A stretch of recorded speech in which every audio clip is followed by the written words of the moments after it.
Hi hello வணக்கம் and welcome to ஜெரிஷாஸ் kitchen. இந்த வீடியோவில் பருப்பு போலி எப்படி செய்கிறதுன்னு பார்க்க போகிறோம். இந்த ரெசிபி தெலுங்கு பீப்புளோடைய ஒரு ஸ்பெஷல் ரெசிபின்னு சொல்லலாம்.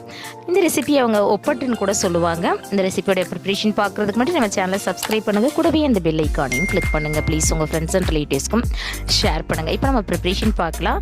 போலிக்கு நம்ம மாவு ரெடி பண்ண போகிறோம். அதுக்கு 1 கப் மைதா மாவு எடுத்துருக்கேன். 1/4 டீஸ்பூனுக்கு குறைவாக உப்பு, 1/4 டீஸ்பூன் மஞ்சள்தூள், இது எல்லாத்தையும் சேர்த்து நல்லா கலந்துக்கலாம். இப்போ இதில் 1 ஸ்பூன் ஆயில் சேர்த்து தண்ணியை கொஞ்சம் கொஞ்சமாக சேர்த்து மாவை நம்ம பிசைய போகிறோம். அதாவது மாவு ரொம்ப டைட்டாக இருக்கக்கூடாது, ரொம்பவும் கையில் ஒட்டுற அளவு இருக்கக்கூடாது, மீடியமாக. அதாவது கையில் ரொம்ப ஒட்டுற மாதிரி வந்துச்சுன்னா கூட நீங்கள் ஆயில் அப்பப்போ சேர்த்து மிக்ஸ் பண்ணிக்கலாம். ஸோ இது போல் தண்ணியை கொஞ்சம் கொஞ்சமாக சேர்த்து நல்லா மாவை ரெடி பண்ணிக்கோங்க. ஸோ மாவு ஓரளவு ரெடி ஆகிடுச்சிங்க. இப்போ இதுமாரி நம்ம ஆயிலை சேர்த்து மறுபடியும் நல்லா மிக்ஸ் பண்ணிக்கலாம். மாவு எந்த அளவுக்கு வருதோ அந்தளவுக்கு நமக்கு போலி நல்லாயிருக்கும். ஸோ இப்போ மாவு ரெடி ஆகிடுச்சிங்க. இதை நம்ம ஒரு மூடி போட்டு ஒரு குறைஞ்சது 1 ஹவர்லேருந்து 2 மணி நேரம் வரை இதை ஊறட்டும். இப்போ நம்ம போலிக்கு தேவையான இந்த ஃபில்லிங் செய்ய போகிறோம். அதுக்கு நான் 250 கிராம் கடலைப்பருப்பு 1 ஹவர் ஊற வச்சு எடுத்து வச்சுருக்கேன். அதை ஒரு ப்ரெஷர் குக்கரில் சேர்த்துக்கலாம். இதில் பருப்பு மூழ்கிற அளவுக்கு தண்ணியை சேர்த்துக்கோங்க. கூடவே ஒரு 1/4 டீஸ்பூன் அளவு உப்பு சேர்த்து குக்கருக்கு மூடியை போட்டு பருப்பை நம்ம வேக வச்சிடலாம். ஸோ இப்போது குக்கரை ஓப்பன் பண்ணிடுறேன். பருப்பு நல்லா வெந்து வந்துடுச்சிங்க. நல்லா இது போல் மசிய வேகணும். அதை போல் நல்லா வேக வச்சுடுங்க. இப்போ இது ஒரு பக்கம் இருக்கட்டும். நாம் இப்போ ஃபில்லிங் ரெடி பண்ண போகிறோம். அதுக்கு ஒரு பேனை ஹீட் பண்ணி 1 ஸ்பூன் அளவு கீ சேர்த்துக்கலாம். இப்போ இதில் 1 மூடி தேங்காயை துருவலை எடுத்து வச்சுருக்கேன். அதை சேர்த்து நல்லா கலந்து விட்டுக்கலாம். ஓரளவு இது நம்ம நெய்யில் ரோஸ்ட் பண்ணிடலாம்.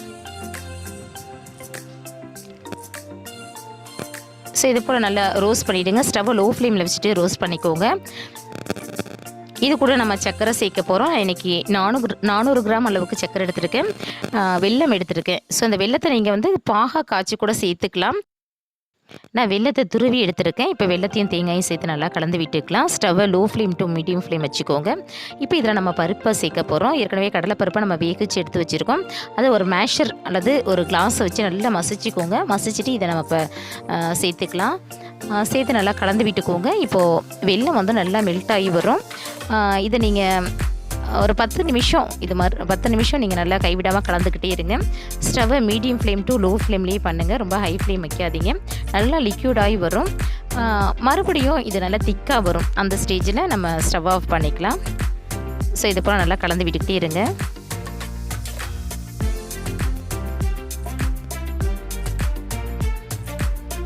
ஸோ இப்போ ஓரளவு திக்காய் வந்துடுச்சு. இதில் நம்ம ஏலக்காய் பவுடர் சேர்த்துக்கலாம். ஒரு 1/4 டீஸ்பூன் அளவுக்கு ஏலக்காய் பவுடர் சேர்த்து மறுபடியும் இதை நல்லா கலந்து விட்டுக்கோங்க.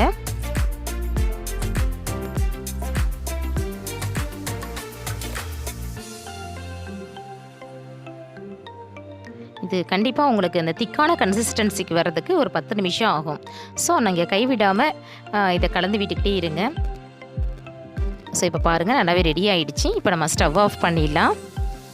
இது நல்லா ஆறின பிறகு கையில் லைட்டாக ஆயில் அப்ளை பண்ணிவிட்டு இந்த மாதிரி சின்ன சின்ன பாலாக உருட்டி எடுத்துக்கலாம். நீங்கள் எந்த சைஸுக்கு போலி செய்கிறீங்களோ அதுக்கு வைக்கிற மாதிரி நீங்கள் ஃபில்லிங்கை உருட்டி எடுத்துக்கோங்க. இப்போது அது ஒரு பக்கம் இருக்கட்டும். நம்ம மாவை பார்க்கலாம். 2 ஹவர்ஸ் ஆகிடுச்சிங்க. மாவு நல்லா ஊறி வந்துருச்சு. மறுபடியும் இது ஒரு முறை நல்லா கலந்து விட்டுக்கலாம். உங்களுக்கு மாவு கையில் ஒட்டுற மாதிரி இருந்துச்சுன்னா இதில் ஆயில் சேர்த்து கலந்துக்கோங்க. கையில் ஒட்டாமல் வரும். இப்போது நீங்கள் போலி எந்த சைஸில் செய்கிறீங்களோ அந்தளவுக்கு சின்ன சின்ன பாலாக உருட்டி எடுத்துக்கோங்க. ஸோ மாவு பார்த்திங்கன்னா ரொம்பவே சாஃப்டாக இருக்குது. இது நல்லா ஊறுறதுனால சாஃப்டாக இருக்குது. நீங்கள் எந்த அளவுக்கு ஊற வைக்கிறீங்களோ உங்களுக்கு அந்தளவுக்கு போலி நல்லா சாஃப்டாக இருக்கும்.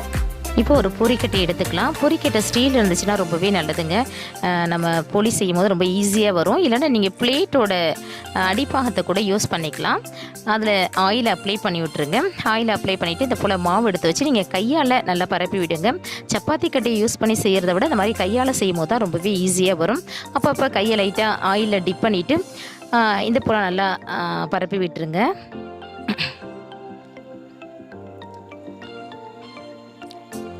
ஸோ ரொம்ப திக்காக இருக்கக்கூடாது, ரொம்ப தின்னாக இருக்கக்கூடாது. மீடியம் சைஸுக்கு பண்ணிக்கோங்க. நம்ம ஃபில்லிங் வச்சா அது வெளியில் வராமல் இருக்கணும். அந்தளவுக்கு நம்ம மாவை திக்காக நம்ம ஸ்ப்ரெட் பண்ணி விட்டுக்கலாம். நீங்கள் ரொம்ப திக்காக பண்ணிங்கனாலும் அது ரொம்ப ஹார்டாக இருக்கும். ஸோ கொஞ்சம் மீடியமாக பண்ணிக்கோங்க. இப்போ இதில் நான் ஃபில்லிங் வச்சுட்டேன். ஃபில்லிங் வச்சுட்டு இந்த ஓரத்தெல்லாம் இது போல் நல்லா ஒன்றா சேர்த்துக்கலாம். ஸோ இது எல்லாத்தையும் நல்லா ஒன்றா சேர்த்துட்டு கையால் மேலே அப்படி நல்லா அமுக்கி விட்டுருங்க. அமுக்கிட்டு கொஞ்சம் ஜாஸ்தியாக உங்களுக்கு மாவு இருக்கா மாதிரி தோணுச்சுன்னா அதை எடுத்துடுங்க. எடுத்துகிட்டு நீங்கள் மறுபடியும் அதை யூஸ் பண்ணிக்கலாம். இப்போ இது மேலே கையை வச்சு மறுபடியும் கையாலேயே இதை நல்லா அமுக்கி விடுங்க. கொஞ்சம் சாஃப்டாக ஹேண்டில் பண்ணுங்கள். ஃபில்லிங் வெளியில் வராமல் கேர்ஃபுல்லாக நல்லா ஸ்ப்ரெட் பண்ணி விட்டுருங்க. சப்பாத்தி கடையில் செய்கிறத விட நீங்கள் கையில் செய்யும்பொழுது ரொம்பவே ஈஸியாக வருது. ஸோ இதை போல் நல்லா ஸ்ப்ரெட் பண்ணி விட்டுருங்க. இப்போ இதை நம்ம தோசைக்கல்லை சேர்க்க போகிறோம். தோசைக்கல்லை ஹீட் பண்ணிவிட்டு இதில் நான் ஆயில் அப்ளை பண்ணிக்கிறேன். நல்லா ஆயில் அப்ளை பண்ணிவிடுங்க. இப்போ நம்ம ஸ்ப்ரெட் பண்ணி வச்சுருக்கிற போலி இதில் சேர்த்துக்கலாம். போலி சேர்த்து இது கொஞ்சம் சாஃப்டாக இருக்குங்கிறதுனால நீங்கள் கையில் நல்லா ஸ்ப்ரெட் பண்ணி விட்டுருங்க தோசைக்கல்ல. இப்போ இது மேலே நெய் அல்லது எண்ணெய் சேர்க்க போகிறோம். நெய் சேர்க்கும் பொழுது போலி வந்து ரொம்பவே டேஸ்டியாக இருக்கும். நீங்கள் ஆயில் கூட சேர்த்துக்கலாம். ஆயிலை சேர்த்து இதை நல்லா அடுத்த பக்கத்தையும் நல்லா திருப்பி நல்லா வேக வச்சுக்கலாம். பரோட்டா, சப்பாத்தி இதெல்லாம் கொஞ்சம் நம்ம ப்ரௌன் கலர் வர வரையும் வேக வைப்போம் இல்லையா, அதே போல் நல்லா வேக வச்சு எடுத்துக்கோங்க. ஸ்டவ்வை லோ டு மீடியம் ஃப்ளேம் வச்சுக்கோங்க. ஹை ஃப்ளேமில் வச்சிங்கன்னா நம்ம உள்ள சக்கரை வச்சுருக்கோம். ஸோ அது கல்லில் ஒட்டும். அதனால் ஸ்டவ்வை லோ ஃப்ளேமில் வச்சு இதை போல் நல்லா திருப்பி விட்டு வேக வச்சுக்கலாம். 2 பக்கமும் நல்லா ப்ரௌனாக வர வரை இதை நம்ம வேக வச்சு எடுத்துக்கலாம். அவ்வளோதாங்க, போலி நல்லா ரெடி ஆகிடுச்சு. ரொம்பவே சாஃப்டாக இருக்குங்க. கண்டிப்பாக ட்ரை பண்ணி பாருங்கள். டேஸ்ட் ரொம்பவே நல்லாயிருக்கும். இந்த ரெசிபி பற்றின உங்களுடைய கருத்துக்களை கமெண்ட்ஸில் மறக்காமல் சொல்லுங்கள். இந்த வீடியோ உங்களுக்கு பிடிச்சிருந்துச்சுன்னா லைக் பண்ணுங்கள், ஷேர் பண்ணுங்கள். மறக்காமல் நம்ம சேனலை சப்ஸ்கிரைப் பண்ணுங்கள். கூடவே அந்த பெல் ஐக்கானையும் கிளிக் பண்ணுங்கள். மீண்டும் ஒரு நல்ல ரெசிபியோடு நான் உங்களை சந்திக்கிறேன். தேங்க்ஸ் ஃபார் வாட்சிங். Take care and by.